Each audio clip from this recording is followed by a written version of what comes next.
Dari sini ya berarti kita bisa pahami cara mengetahui ijma ya. Yang pertama adalah mencari teks nukilan dari para ulama yang mengatakan adanya sebuah ijma ya, dan ini bisa dilihat dari telaah kitab-kitab yang memang menghimpun masalah ijma ya.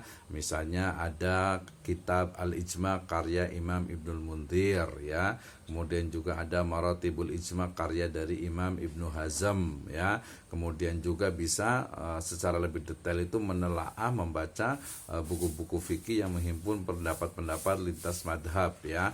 Nah ini biasanya disebutkan tuh di pendapat di kitab-kitab fikih itu apakah para ulama bersepakat atau berbeda pendapat ya. Kemudian yang ketiga, yang kedua dari yang pembahasan ini yaitu ya meneliti ya, melakukan penelitian dan pencarian sendiri guna menyimpulkan bahwa suatu masalah itu terdapat ijma ataukah perselisihan. Nah, ini membutuhkan keahlian, kelengkapan referensi dan juga waktu yang tidak sedikit dan tidak bisa dilakukan segenap orang. Artinya memang orang-orang tertentu yang memang dia bisa membaca bahasa Arab terutama gitu ya. Kemudian juga dia mengetahui sehingga nanti tidak salah dalam memahami suatu kata. Jangan sampai nih ya kita sok tahu gitu ya, kemudian bilang ini katanya nggak tepat dan sebagainya. Tidak ya, makanya kita harus banyak belajar. Oke, ini adalah cara untuk mengetahui ijma ya.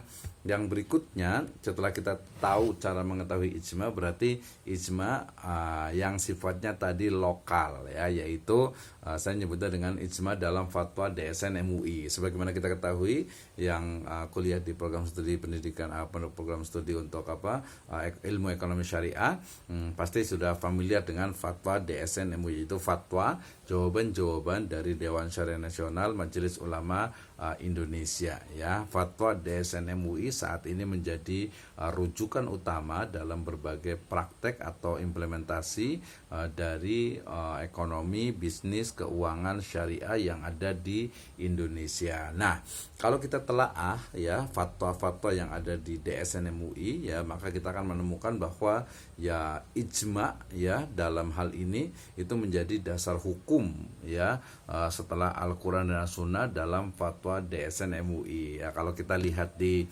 struktur fatwa, kita akan menemukan biasa pertama itu adalah ayat Al-Quran ya. Kalau fatwa pertama tentu saja adalah pertanyaan gitu ya, pertanyaan dari orang yang bertanya, kemudian nanti lembaga fatwa itu akan mengeluarkan sebagai mufti dan keluarlah fatwa ya.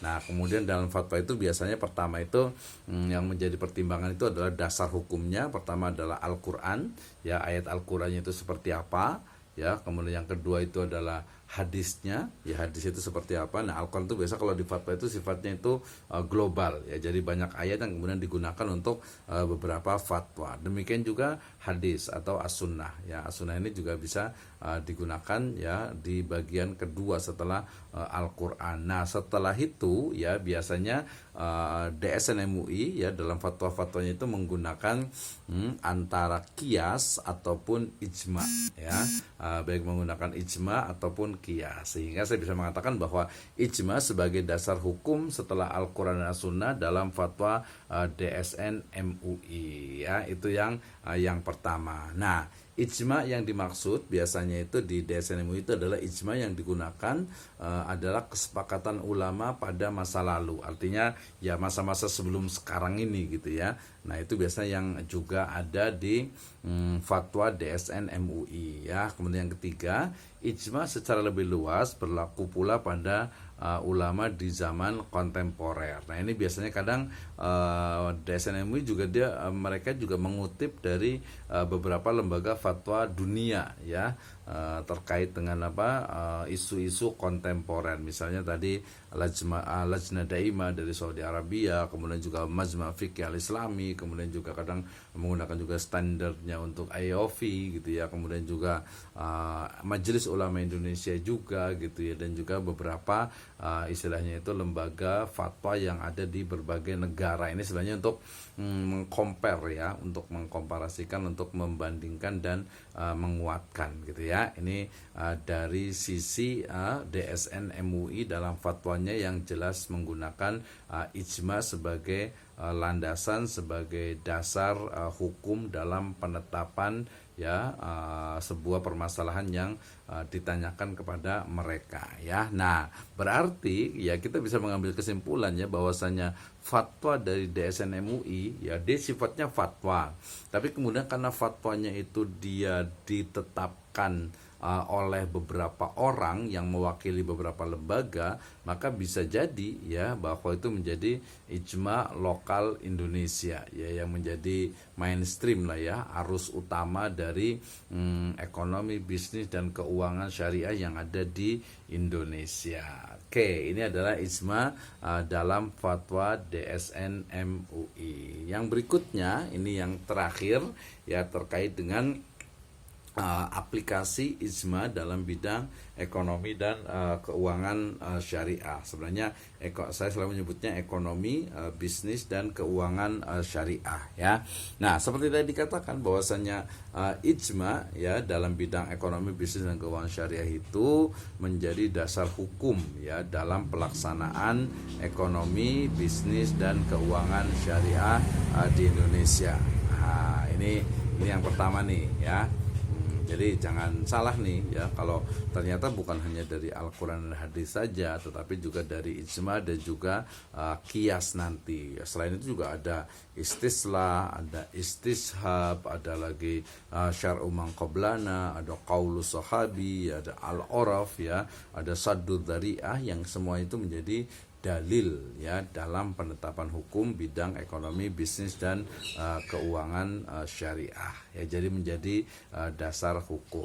Nah, dasar hukum untuk apa? Ya akad-akad ya yang misalnya diharamkan dalam Islam menjadi ijma yang telah disepakati ya, misalnya tadi ya bahwa haramnya bunga bank ya, haramnya riba jelas ya. Kalau haramnya riba itu jelas yaitu keseluruhan ya. Kemudian haramnya bunga bank ya, kemudian juga asuransi konvensional ya, kemudian juga multi level marketing ya, kemudian juga tadi misalnya perjudian dengan berbagai bentuknya, kemudian juga games yang ada unsur di situ keharamannya ya, kemudian juga hukum-hukum lain atau bidang-bidang lain yang memang sudah clear, sudah jelas nasnya, baik itu dari Al-Quran ataupun Al-Hadis dan juga qiyas serta kesepakatan ulama-ulama terdahulu ya, sehingga fatwa DSN MUI sebagai ijma dalam konteks Indonesia itu juga menjadi dasar hukum bagi pelaksanaan ekonomi, bisnis dan keuangan syariah yang ada di Indonesia. Oke ya, jadi pelaksanaan bisnis modern menjadikan ijma ya ketika disepakati lembaga berwenang termasuk lembaga fatwa. Ini terkait dengan isu-isu bisnis, ekonomi, bisnis keuangan kontemporer ya. Nah, di mana ya bisa jadi ada pelaksanaan dari bisnis modern yang kemudian menjadi kesepakatan ya, menjadi kesepakatan misalnya nih ya jual beli secara online gitu ya. Kemudian juga jual beli baik mu'atoh misalnya gitu ya, jual beli yang tanpa adanya akad ya, tanpa adanya siqot akad lafat gitu ya.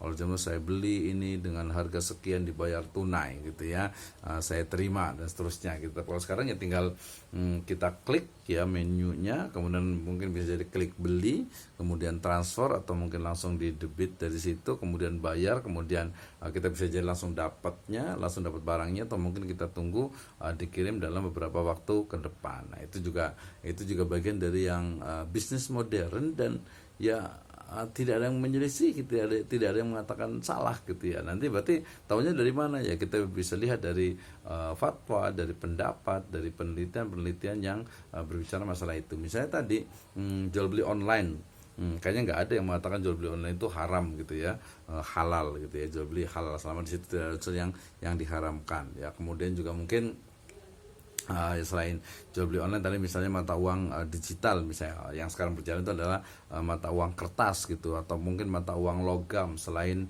emas dan perak gitu. Faktanya bahwa tidak ada yang menyelisihi gitu ya. Kalaupun ada yang berbeda pendapat sedikit, biasanya itu hanya kalangan sedikit saja gitu. Jadi tidak dianggap gitu ya. Nah, termasuk juga nanti mungkin ke depan berbagai isu-isu bisnis kontemporer yang memang dasar hukum itu sudah jelas, halalnya sudah jelas gitu ya. Kalaupun nanti ada yang haram juga haram sudah jelas, maka ya terjadi akan terjadi ijma tentu saja ya di kalangan ulama ya, baik itu secara lokal ataupun global gitu ya.